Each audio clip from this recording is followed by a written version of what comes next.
Tick tick tick tick শব্দ শুনতে পাচ্ছেন, এটা আপনার জীবনের ঘড়ি, যা অবিরাম চলছে।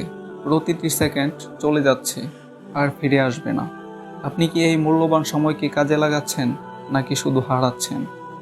আমরা প্রায়ই বলি পরে করব, কাল থেকে শুরু করব, কিন্তু এই পরে আর কাল কখনো আসে না। অলসতা আমাদের সবচেয়ে বড় শত্রু, যা আমাদের স্বপ্নগুলোকে কেড়ে নেয়। সাফল্য তাদের কাছেই আসে যারা প্রতিটি মুহূর্তকে গুরুত্ব দেয়। আজকের কাজ আজই শেষ করতে হবে। ছোট ছোট পদক্ষেপেই আসে বড় পরিবর্তন। একটি সুনির্দিষ্ট পরিকল্পনা তৈরি করুন, আপনার লক্ষ্য নির্ধারণ করুন এবং সে অনুযায়ী কাজ শুরু করুন। ভাবুন তো, যদি আপনি প্রতিদিন মাত্র 1% বেশি কাজ করেন, তাহলে 1 বছরে আপনার উন্নতি হবে 37 গুণেরও বেশি।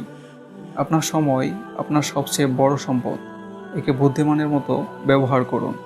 আজই শুরু করুন যা আপনি কাল করতে চেয়েছিলেন।